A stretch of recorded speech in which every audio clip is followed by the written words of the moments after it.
The snow fell gently on Christmas Eve, covering Minji's small farmhouse in a blanket of white. Inside, the fire crackled warmly in the old stone fireplace, casting dancing shadows on the wooden walls. A small Christmas tree stood in the corner, decorated with handmade ornaments collected over many years. Each one held a memory, a story, a piece of life well lived. Minji sat in her favorite rocking chair, her weathered hands working knitting needles with practiced ease. She was making a scarf, green and red for the holiday season. At 78 years old, her fingers still moved with surprising skill, though they ached more than they used to. The radio on the shelf played soft Christmas music, old songs from decades past that reminded her of simpler times. But Minji wasn't alone in her cozy home. Pressed against the frosted window, nose leaving small circles of fog on the glass, was Bomi. The little dragon was no bigger than a large cat, with scales that shimmered like opals in the firelight. Her wings, delicate and translucent, were folded neatly against her back. Her bright eyes stared up at the night sky with an intensity that made Minji smile. "Still waiting for Santa, little one?" Minji asked warmly, setting down her knitting.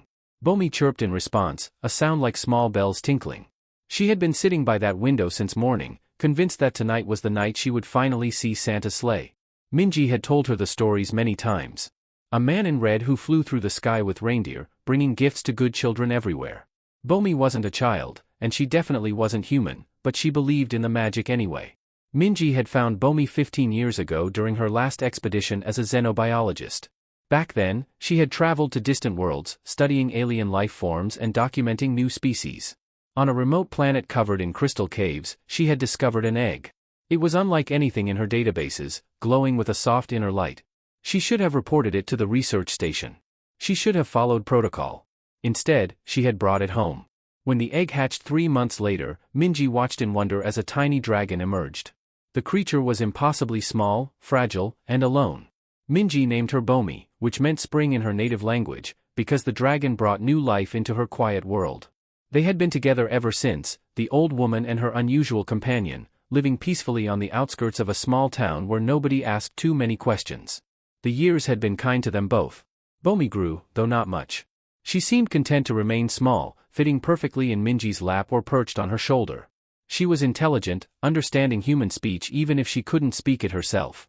She had her own personality, playful and curious, with a love for shiny things and warm blankets. And every Christmas, she waited for Santa with the patient hope of someone who truly believed in magic. Minji stood slowly, her joints protesting after sitting too long. She walked to the window and placed a gentle hand on Bomi's head, stroking the smooth scales. "He'll come," she said softly. "Magic always finds those who believe." Bomi chirped again, but this time the sound was different. There was a note of confusion in it. Her scales began to shimmer more brightly, shifting from soft blues to concerned purples. Her small body tensed, and her claws gripped the windowsill tighter. "What is it?" Minji asked, concern creeping into her voice. She looked out the window, trying to see what had caught Bomi's attention. The sky was clear, filled with stars that sparkled like diamonds against the black canvas of space. It was a beautiful night, perfect for Christmas Eve. But as Minji watched, something strange began to happen. The stars started to disappear. Not all at once, but slowly, systematically, as if something massive was blocking them out. Bomi's chirping became more frantic. She pressed harder against the window, her wings beginning to flutter nervously. The shimmer of her scales turned to a deep red, a color Minji had only seen once before when Bomi sensed danger. "Easy, little one," Minji soothed, though her own heart was beginning to race. "What do you see?" Then Minji saw it too. The sky wasn't just losing its stars. It was being covered by something enormous. Shapes began to materialize where the stars had been, huge dark silhouettes that blotted out the heavens. They were ships, hundreds of them, maybe thousands. And they were getting closer. The ground began to tremble. At first, it was just a small vibration, barely noticeable. But within seconds, it grew stronger. The dishes in Minji's kitchen rattled. The ornaments on the Christmas tree swayed. The pictures on the walls shook in their frames. Minji's training kicked in immediately.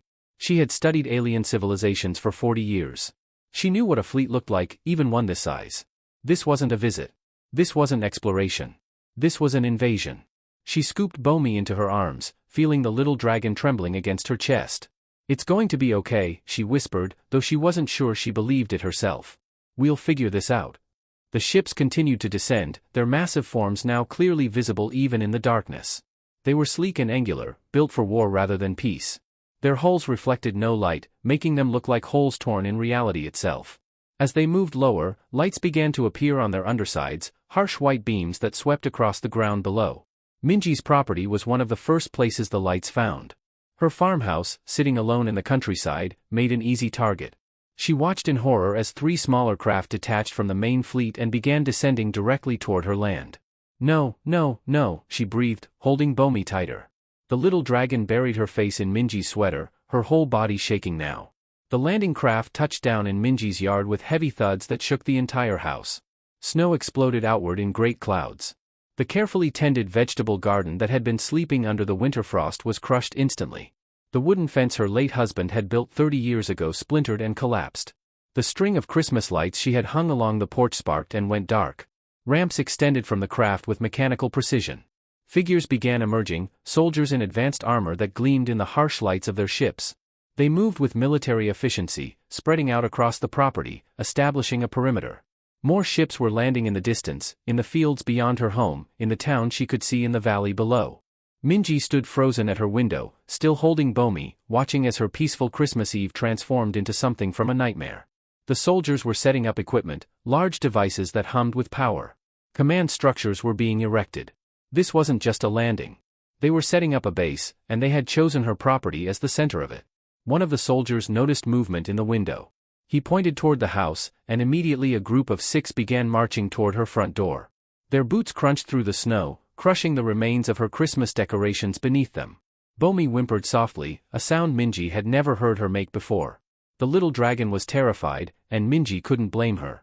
But as she looked down at her companion, at this innocent creature who had waited all day for Santa and instead got an invading army, something hardened inside her.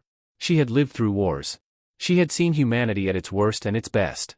She had lost people she loved and found the strength to keep living. She was old, yes, but she was not weak. And she would not let fear control her, not now, not ever. Minji set Bomi gently on the couch, wrapping her in a warm blanket. "Stay here, little one," she said firmly. "Stay quiet, stay hidden. I'll handle this." The knock on her door came hard and demanding. 3 heavy strikes that echoed through her home. Minji smoothed down her sweater, adjusted her glasses, and walked to the door with her head held high. She didn't know what was coming. She didn't know if she would survive the night.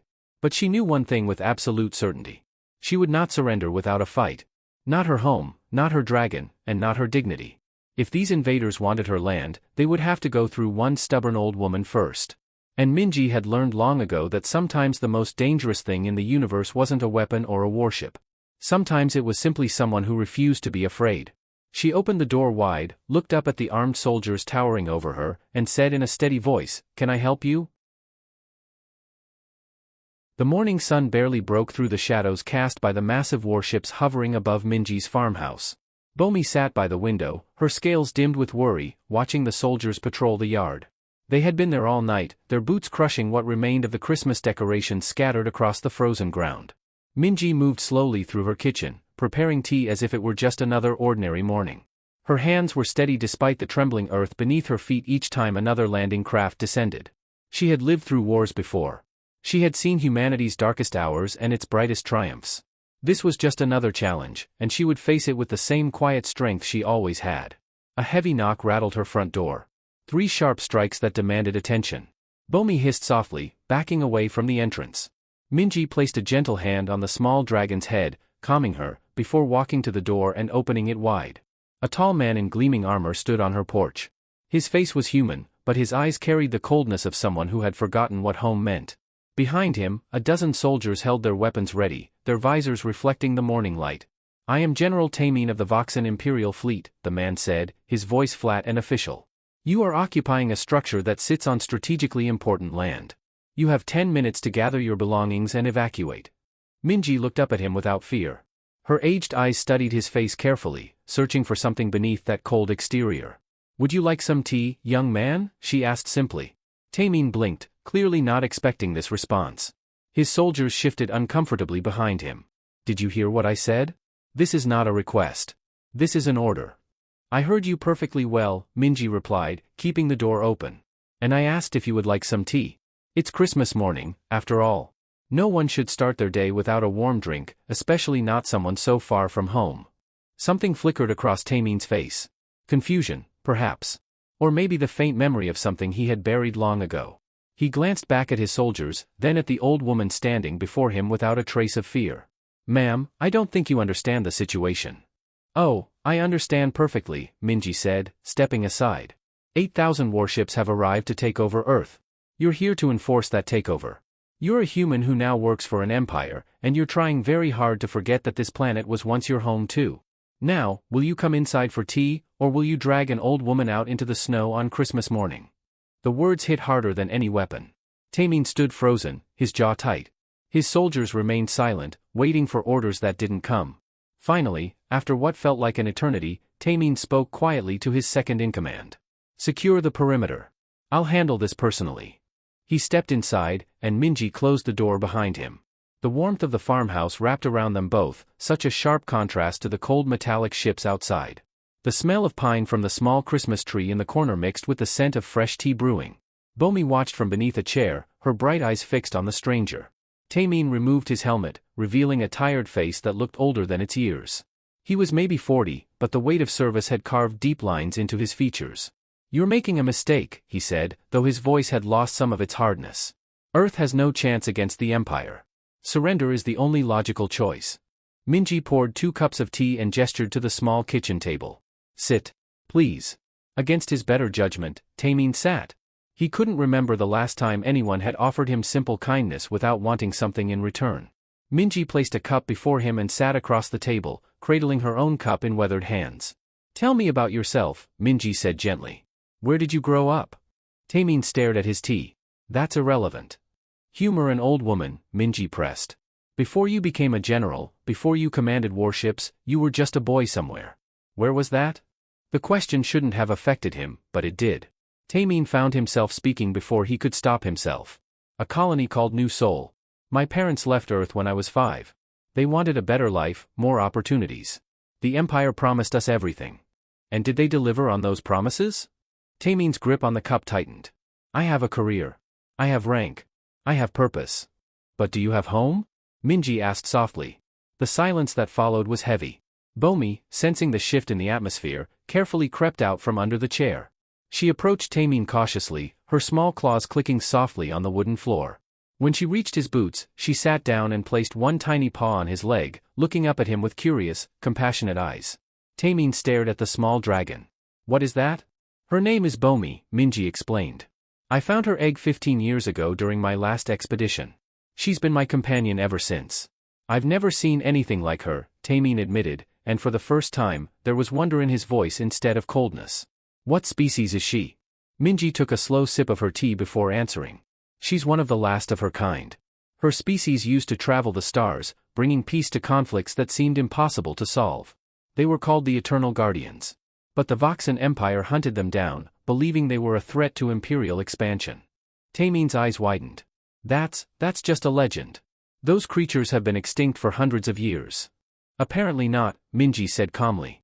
"Bomi is very real, as you can see. And if the Empire discovers she's here, they won't just conquer Earth. They'll destroy it completely to ensure no Guardians remain." The weight of that information settled over Taemin like a physical force. He looked down at Bomi, who still had her paw resting trustingly on his leg. This small, innocent creature represented everything the Empire feared. Not because she was dangerous, but because she inspired hope and unity, things that made conquest difficult. "Why are you telling me this?" Taemin asked, his voice barely above a whisper. "I could report this right now. The Emperor would reward me greatly." "You could," Minji agreed. "But you won't." "How can you be so sure?" Minji smiled gently. "Because you just called the Emperor by his title instead of His Eternal Majesty, as protocol demands. Because you're sitting in this kitchen drinking tea instead of following your orders. And because that little dragon just placed her trust in you, and I saw something change in your eyes when she did." Taemin sat back, his mind racing. Everything he had built, everything he had become, was based on loyalty to the Empire. But sitting in this warm farmhouse, with an old woman who showed no fear and a small dragon who showed no judgment, he felt something he hadn't felt in decades. He felt human again. "What do you want from me?" he asked finally. "I want you to remember," Minji said simply. "Remember what it felt like to be a child looking up at the stars with wonder instead of conquest in your heart. Remember what it means to protect instead of dominate. Remember that power should serve life, not destroy it." Bomi chirped softly, nuzzling against Taemin's hand. He found himself gently stroking her scales, amazed at how warm and alive she felt. In the Empire, everything was cold, calculated, efficient. There was no room for small moments of connection like this. A communication device on Tamin's wrist beeped urgently. A voice crackled through. "General, the Emperor is demanding a status report. Have you secured the strategic location?" Tamin looked at Minji, then at Bomi, then at the simple Christmas tree in the corner with its homemade ornaments. He thought about his parents, who he hadn't seen in 20 years. He thought about the propaganda that taught him Earth was weak and backward. But this old woman showed more strength than most soldiers he commanded, and this small farmhouse held more warmth than any Imperial vessel. He pressed the communication device. "The location is secured. No threats detected. Continuing investigation. Tamin out." He released the button and met Minji's knowing gaze. "I need time to think," he said quietly. "This changes everything." "Take all the time you need," Minji replied. "But don't take too long. The Emperor's deadline is tomorrow at noon. Earth must surrender or face orbital bombardment." Tamin stood, placing his helmet back on. "I have a second in command, Commander Hyojin. She's someone I trust. She was born on Earth too, though she left as a teenager. Maybe she'll understand." "Then talk to her," Minji encouraged. "Find others who remember what it means to be human. You'd be surprised how many are waiting for someone to remind them." As Tamin walked to the door, Bomi followed him, chirping hopefully. He looked down at her one more time, and something in his expression softened completely. "Keep her safe," he told Minji. "Whatever happens, keep her safe." "I will," Minji promised. "And you, young man, keep yourself safe too. The path you're considering is dangerous." "More dangerous than losing my soul?" Tamin asked, and without waiting for an answer, he stepped out into the cold morning air. As the door closed behind him, Minji gathered Bomi into her arms. The little dragon trembled slightly, but not from fear. She was glowing faintly, her scales shimmering with ancient power barely contained. She had touched the general's heart, and through that touch, she had planted a seed. Whether that seed would grow into rebellion or wither into nothing remained to be seen. Outside, Tamin walked past his soldiers with measured steps, his mind no longer focused on conquest but on choice. And somewhere far above, in the command ship orbiting Earth, Commander Hyojin was about to receive a very strange and very important message from her general, a message that would change the course of the war before it even truly began. The clock was ticking toward Earth's deadline, but in a small farmhouse with a brave grandmother and a small dragon, Hope had just found an unexpected ally. Commander Hyojin stood in the command center of the orbital station, watching Earth rotate slowly beneath her. The blue planet looked peaceful from up here, innocent even. It was hard to believe that in less than 20 hours, that same beautiful world might be burning under Imperial fire. Her personal communicator buzzed with an encrypted message. The code was one she recognized immediately. It was from Tamin, and he was using their private channel, the one they only used when something was seriously wrong. She moved away from the other officers and activated the message. "We need to talk," Tamin's voice said quietly. "Not here. Not on any official channel. Meet me at Docking Bay 7 in 1 hour. Come alone." Hyojin felt her heart rate increase. In all their years serving together, Tamin had never sounded like this. There was something different in his voice, something almost afraid but also determined. She deleted the message and began making arrangements to leave her post. An hour later, she found Tamin standing in the empty docking bay, his back to her, staring out at Earth through the massive viewport. She approached carefully, her hand instinctively near her sidearm. "What's going on?" she asked. Tamin turned to face her. His expression was troubled, torn between duty and something else she couldn't quite identify. "Do you remember Earth?" he asked suddenly. The question caught her off guard. "What kind of question is that?" "Just answer. Do you remember what it was like? Before we left?" Hyojin crossed her arms, uncomfortable with this conversation. "I was 13 when my family left. I remember some things. The sky. The ocean. My school. Why does this matter? Do you ever miss it?" Tamin pressed. "Tamin, what is this about? Did something happen down there?" He stepped closer, lowering his voice even though they were alone. "I met someone today. An old woman living in a farmhouse. She wasn't afraid of me, not even a little. She invited me in for tea." "Tea?" Hyojin repeated, confused. "You're acting strange because someone offered you tea?" "She made me remember things I'd forgotten," Tamin continued, his words coming faster now. "She made me realize that we're about to destroy our own homeworld because an empire told us to. We're going to fire on the planet where our parents were born, where our grandparents are buried. Doesn't that bother you?" Hyojin felt a chill run down her spine. These were dangerous thoughts, the kind that could get them both executed. Keep your voice down, she hissed. You know the walls have sensors. I disabled them before you arrived, Tamine said. Hyojin, I need to know. If there was a way to stop this, would you help me? She stared at him, searching his face for any sign that this was some kind of test. But she saw only sincerity and desperation. Stop what, exactly? The invasion. The bombardment. All of it. That's treason, Hyojin said flatly. That's execution-level treason. Not just for us, but for our families too. I know, Tamine acknowledged. But there's something else you need to know. That old woman has a dragon. A real dragon, from the eternal guardian species. They're not extinct. And if the Empire finds out, they'll glass the entire planet just to kill her. Hyojin's eyes widened. She had heard the legends, the stories about the guardians who could inspire unity and peace across entire systems. The Empire had spent centuries hunting them down, claiming they were too dangerous to exist. That's impossible. Those creatures died out generations ago. I saw her with my own eyes, Tamine insisted. A small dragon, probably young. She trusted me, Hyojin. She put her paw on my hand and looked at me like I was worth saving. And I realized that I've spent 20 years serving an empire that would destroy something so innocent without hesitation. Hyojin turned away, her mind racing. Everything Tamine was saying went against years of training and conditioning. But deep down, in a place she had locked away long ago, she felt something stir. Doubt. Questions. Maybe even hope. What are you proposing? I don't know yet, Tamine admitted. But I know we can't be the only ones who feel this way. There are thousands of humans serving in this fleet, people who were born on Earth or whose parents were. If we could reach them, remind them of what they're about to destroy. That's a big if, Hyojin interrupted. Most of them are true believers. They think Earth is backward and weak. They've accepted the Empire's version of history. Then we find the ones who haven't, Tamine said firmly. We find the ones who still remember. We find the ones who are just waiting for someone to stand up and say what they're all thinking. Hyojin was silent for a long moment, weighing everything.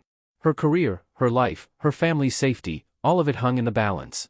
But then she thought about Earth, spinning peacefully below them, and about the millions of innocent people who would die if they did nothing. I've been keeping records, she said finally. What kind of records? Everything the Empire doesn't want documented. The massacres on the outer colonies. The civilians killed in pacification operations. The lies told to justify expansion. I've been sending copies to secure locations throughout the fleet, places where they can't be erased. She met his gaze. I didn't know what I was going to do with them. Maybe I was just waiting for someone to give me a reason to use them. A small smile crossed Tamine's face. How many people do you think would listen if they saw those records? Enough to cause problems, Hyojin said. Maybe enough to cause a revolt. But we'd need more than just evidence of crimes. We'd need something to inspire them, something to fight for. The dragon, Tamine said. If we could prove that the Guardians still exist, that the Empire has been lying about them all along. It would shake the foundation of everything they've built, Hyojin finished. But how do we spread that message without getting caught? Before Tamine could answer, both of their communicators buzzed simultaneously. It was a priority alert from Earth's government.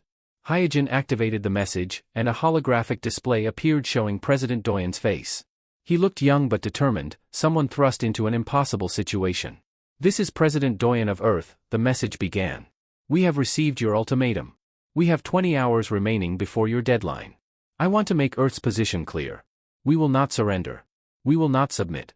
We would rather die free than live as slaves to an empire. But we also extend this message to every human serving in the Imperial fleet. You were born of this world, or your parents were, or your grandparents. The blood of Earth runs in your veins whether you acknowledge it or not. We ask you to remember that. We ask you to choose your homeworld over your masters. Earth welcomes all her children home. The message ended, and silence filled the docking bay. Hyojin looked at Tamine, and he looked back at her. The decision was made in that moment without words. They were going to try.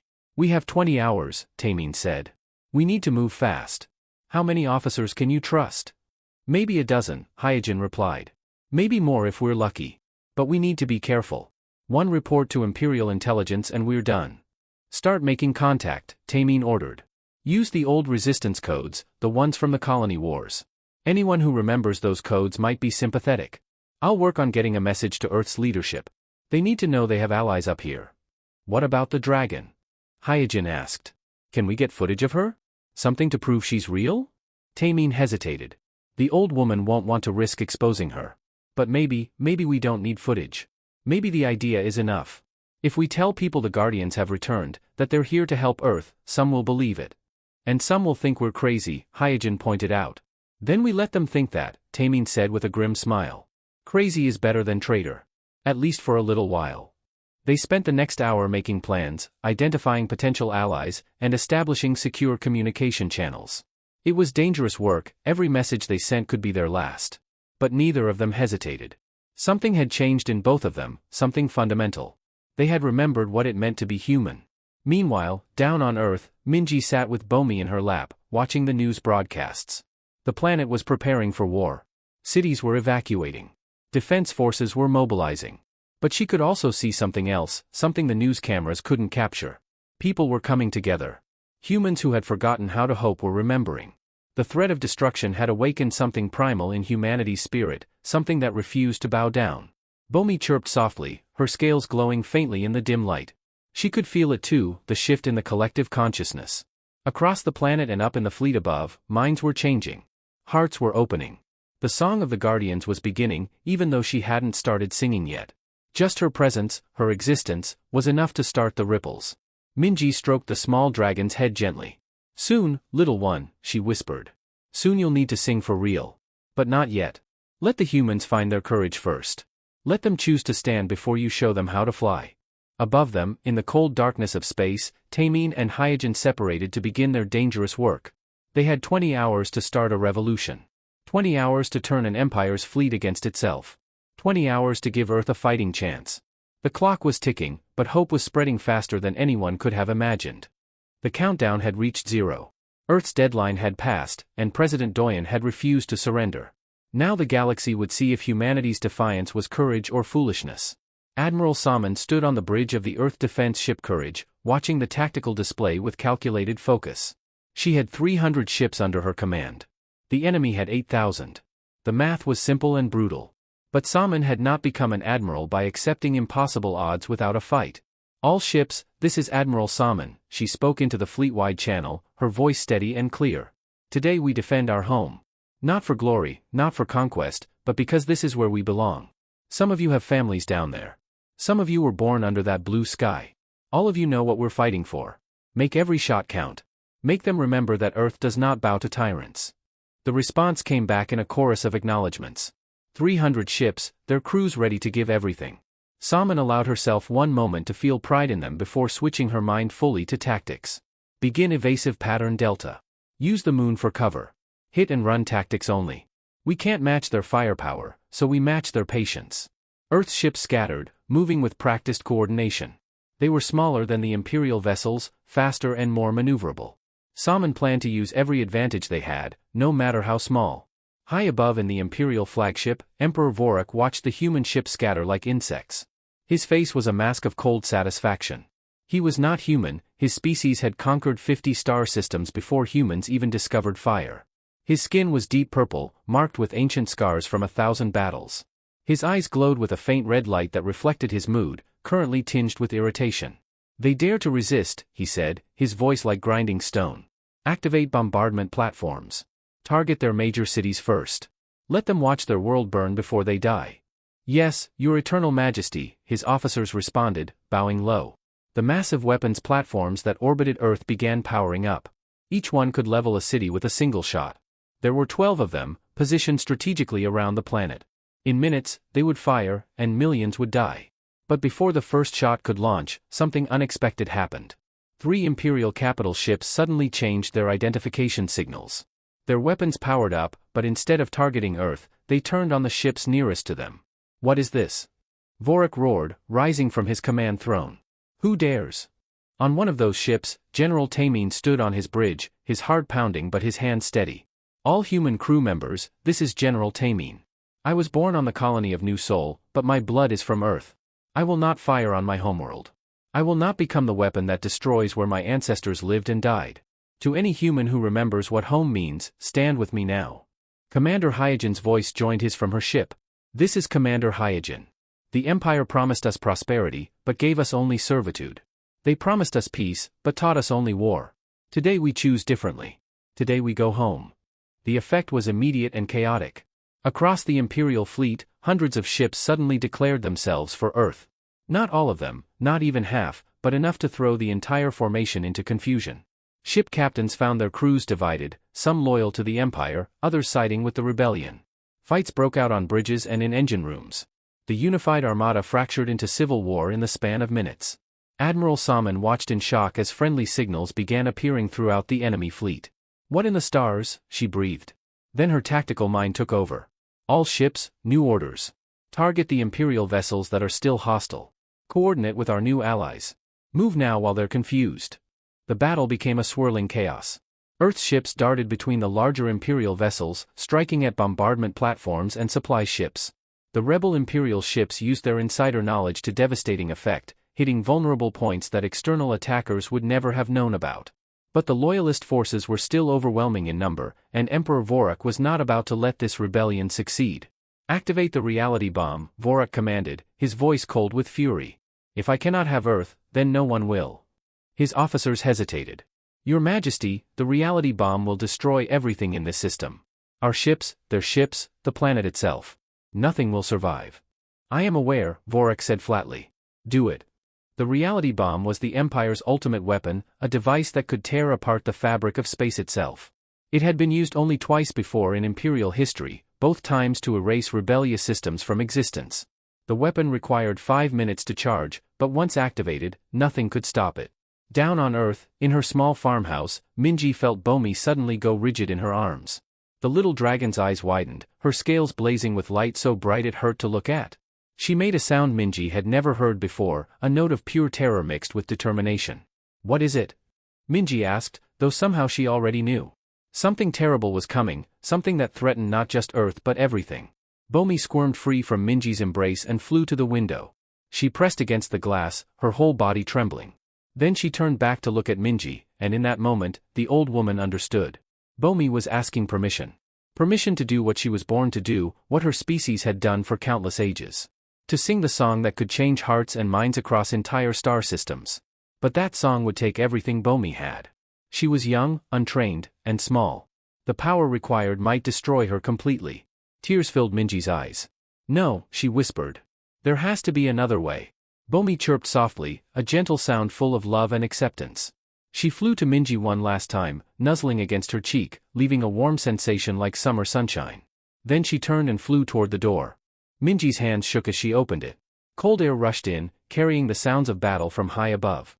Explosions lit the night sky like fireworks, but these were not celebrations. They were ships dying, people dying, a war that would consume everything. Bomi flew out into the night, climbing higher and higher. Her small form was barely visible against the chaos above, just a tiny spark of light rising toward the stars. Minji watched her go, one hand pressed to her chest where her heart was breaking. In space, the reality bomb reached 4 minutes to detonation. Vorak watched the countdown with grim satisfaction. Admiral Salmon ordered all ships to target the Imperial flagship, but its shields were too strong. Tamine and Hyojin led desperate attacks, but nothing could penetrate the defenses. Time was running out. Then the song began. It started as a single pure note that seemed to come from everywhere and nowhere. Bomi had reached the upper atmosphere, her tiny body glowing like a newborn star. She opened her mouth and sang with everything she was, everything she would ever be. The song poured out of her, ancient and powerful, carrying the weight of 1,000 generations of guardians who had come before. The sound washed over the fleet like a wave. It passed through shields and armor as if they didn't exist, touching every mind, every heart, every soul. Imperial soldiers found themselves remembering loved ones they had lost. Rebel fighters felt their courage strengthen and their purpose clarify. Even Vorak, ancient and cruel, felt something stir in the depths of his consciousness, something he thought he had buried centuries ago. The song showed them what they could be. Not conquerors or slaves, not masters or servants, but something better. It showed them unity, peace, cooperation. It didn't force them to change. It simply reminded them that they had a choice. On the Imperial flagship, the weapons officer who was monitoring the reality bomb suddenly stopped. His hands hovered over the controls. He thought about his daughter, born just 2 months ago on a colony world. He thought about what kind of galaxy she would grow up in. His hands moved away from the activation controls and pressed the emergency shutdown instead. "What are you doing?" Vorak shouted, but his voice lacked its usual power. The song was affecting him too, bringing forward memories of when his own species had been young and hopeful, before conquest became their only purpose. "I'm saving my daughter's future," the officer said quietly. And yours, if you'll let me. Across the fleet, similar scenes played out. Guns stopped firing. Ships stopped attacking. Crews stood down, laying down weapons and looking at each other as if seeing clearly for the first time. The battle didn't end with a bang but with silence, a profound quiet as thousands of beings stopped fighting and started thinking. Bomy's song reached its peak, her small body blazing with impossible light. She had given everything, poured every ounce of her being into this one moment. The song echoed across the system, touching Earth below and the farthest ships in orbit, wrapping everything in a blanket of hope and possibility. Then the light went out. Bomy's song ended abruptly. Her small form went dark and began to fall, tumbling through the sky like a shooting star. She had given everything, just as she knew she would. The question now was whether it had been enough. Down below, Minji was already running. Despite her age, despite the snow and the darkness, she ran toward where she knew Bomy would fall. Tears streamed down her face, but her legs kept moving. "Hold on, little one," she prayed. "Please hold on." Minji ran through the snow-covered field, her breath coming in short gasps. The cold air burned her lungs, but she didn't slow down. Above her, she watched the small falling star that was Bomy, tracking its descent with desperate eyes. The little dragon was falling fast, too fast, tumbling through the sky without any control. "Please, please, please," Minji whispered between breaths, pushing her old legs to move faster than they had in years. Bomy hit the snow about 50 yards ahead with a soft thump. Minji reached her seconds later, dropping to her knees beside the small, still form. The dragon's scales had gone completely dark, no shimmer, no glow. Her wings were folded limply at her sides. Her eyes were closed. "No, no, little one," Minji said, her voice cracking as she gently lifted Bomy into her arms. The dragon was so light, so fragile. Her body was warm but barely breathing. "You can't leave me. Not like this. Not after everything." Minji pressed Bomy close to her chest, trying to share her warmth. She could feel the faint flutter of a heartbeat, weak but still there. "Fight," she whispered. "You're stronger than this. You survived as an egg on a frozen planet. You survived hatching alone. You can survive this too." Around them, the world was changing. In the sky above, the Imperial ships were no longer firing. The battle had stopped. Slowly, carefully, ships were beginning to land on Earth's surface. Not in attack formations, but peacefully, like visitors arriving at a friend's home. The rebellion had worked. The song had worked. But the cost might have been too high. Footsteps crunched through the snow behind Minji. She turned to see General Tamin approaching, his armor discarded, wearing only the simple uniform underneath. His face was filled with concern and something that looked like guilt. "Is she alive?" he asked quietly, kneeling beside them. "Barely," Minji answered, her voice tight. "She gave everything. Every bit of strength she had went into that song. She saved us all," Tamin said softly. The entire fleet heard it. Even Emperor Vorak was affected. He surrendered himself to President Doyen. "The war is over because of her." "I don't care about the war," Minji said fiercely. "I care about her. She's just a child. She should have been waiting for Santa, not saving the galaxy." More people were arriving now. Commander Hyojin landed in a small shuttle nearby, running over to join them. Admiral Salmon arrived from another direction, her uniform torn and dirty from battle but her face filled with hope. President Doyen himself came in an emergency transport, looking younger than his 35 years as he rushed through the snow. "The dragon," Doyen said, breathing hard. "Is she going to survive?" "I don't know," Minji admitted, tears flowing freely now. "I'm not a doctor. I don't know how to help her." "We have medical teams," Doyen said immediately.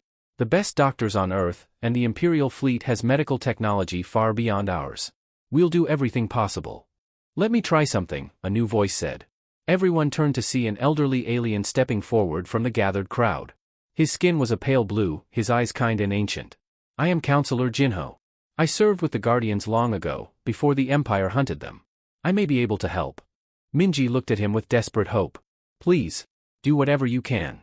Jinho knelt beside them and placed his long fingers gently on Bomy's small head. He closed his eyes and began to hum, a sound similar to the song Bomy had sung but softer, gentler. It was a lullaby, a healing song, one that the Guardians had taught his people generations ago. For a long moment, nothing happened. Then, slowly, Bomy's scales began to shimmer again. Just a faint glow at first, like embers in dying fire, but growing stronger with each passing second. Her breathing deepened. Her small chest rose and fell more steadily. Minji sobbed with relief, holding Bomy closer. "That's it, little one. Come back to me. Come back." Bomy's eyes fluttered open. They were dim and tired, but aware. She looked up at Minji and made a soft chirping sound, weak but unmistakable. She was saying she was okay. She was going to live. Thank you, Minji said to Jinho, her voice choked with emotion. Thank you so much. Thank her, Jinho replied, gesturing to Bomi. She is the one who did the impossible. I only helped her remember how to rest instead of fade away. She will need time to recover, but she will survive. The Guardians are stronger than they look. President Doyen cleared his throat, addressing everyone gathered. What happened here today will be remembered forever. A small dragon and a brave grandmother showed us that courage isn't about size or strength. It's about choosing to do what's right, even when it costs everything. What happens now? Hyojin asked, looking at the ships still filling the sky. The Empire is broken, but 8,000 ships are still in orbit. How do we move forward? Together, Taemin said firmly. Humans from Earth and humans from the colonies, we're all one people. We were divided by an empire that wanted to control us. Now we have a chance to reunite, not as conquerors and conquered, but as family coming home. Admiral Salmon nodded in agreement. Earth will need help rebuilding our defenses. But more than that, we need to build something new. An alliance based on choice, not force. A federation where every world has a voice. The Free Systems Alliance, Doyen said thoughtfully. It has a good sound to it. Over the next hours, as dawn broke over Earth, the real work began. Imperial soldiers who had fought for the rebellion were welcomed as heroes. Those who had remained loyal were given the choice to leave peacefully or stay and help build something better. Most chose to stay, tired of serving an empire built on fear. Emperor Vorak was taken into custody, not to be executed but to stand trial for his crimes. The reality bomb was dismantled and destroyed, its terrible power erased from existence. Ships from both sides began working together to repair damage from the brief battle. Casualties had been minimal thanks to Bomi's song stopping the fighting so quickly, but every loss was mourned. Minji carried Bomi back to her farmhouse as the sun rose. The yard was still torn up from the landing ships, her garden destroyed, her Christmas decorations crushed. But she didn't care about any of that. Bomi was alive, and that was all that mattered. Inside the warm house, Minji settled into her rocking chair with Bomi curled in her lap. The little dragon was sleeping now, peaceful and safe. The radio still played Christmas music, cheerful songs about snow and presents and joy. There was a gentle knock at the door. Minji called out permission to enter, and President Doyen stepped inside, looking tired but hopeful. I'm sorry for disturbing you, he said. But I wanted to thank you personally. Everything you did, everything Bomi did, it gave us a chance we never would have had otherwise. She's a special little dragon, Minji said, stroking Bomi's scales gently. She always believed in magic. In hope. In the good that people can do. I think that's why her song worked so well. She showed everyone what they could choose to be. Earth wants to honor her, Doyen said. And you. We're planning a memorial, a monument to commemorate this day. No monuments, Minji said firmly. Bomi wouldn't want that. She just wanted to see Santa. She wanted to believe in magic and kindness. If you want to honor her, build a galaxy where children can believe in good things without being disappointed. Doyen smiled. We'll try our best. 3 months passed. The farmhouse was rebuilt, better than before, by volunteers from a dozen different worlds. The garden was replanted. New Christmas decorations were placed carefully along the porch. The yard, once crushed by warships, became a symbol of peace as delegations from across the new alliance came to visit the place where everything changed. Bomi recovered slowly but completely. She was quieter now, more thoughtful, as if the experience had aged her in ways that time alone couldn't. But she still loved shiny things and warm blankets. She still chirped happily when Minji baked cookies. She was still the same little dragon, just a bit wiser. The Free Systems Alliance grew stronger each day. Earth became its heart, not through conquest but through example. Taemin and Hyojin were elected as joint military commanders, their courage inspiring a new generation. Admiral Salmon retired with full honors and became an advisor to the new council. Counselor Jinho stayed on Earth, teaching young people about the old ways of the Guardians and the importance of choosing peace. 10 years later, on another Christmas Eve, Minji sat in her rocking chair, now 88 years old but still sharp and bright. Bomi sat by the window, though she was no longer small. She had grown over the years, now the size of a large dog, her scales even more beautiful than before. But she still waited by that window every Christmas Eve, watching the sky. This time, though, she wasn't alone. Children from Earth and a dozen other worlds played in the snow outside, building snowmen together, their laughter filling the cold air.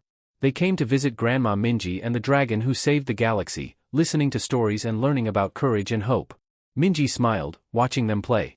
Did you ever see Santa? She asked Bomi quietly. Bomi turned from the window and looked at her with wise, ancient eyes.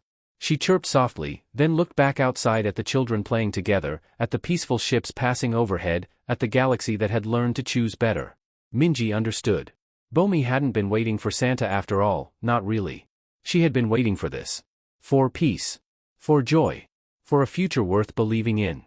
And in the end, she hadn't just seen magic. She had created it. "You're right, little one," Minji whispered, her voice thick with emotion. "This is better than any Christmas present. This is everything we hoped for."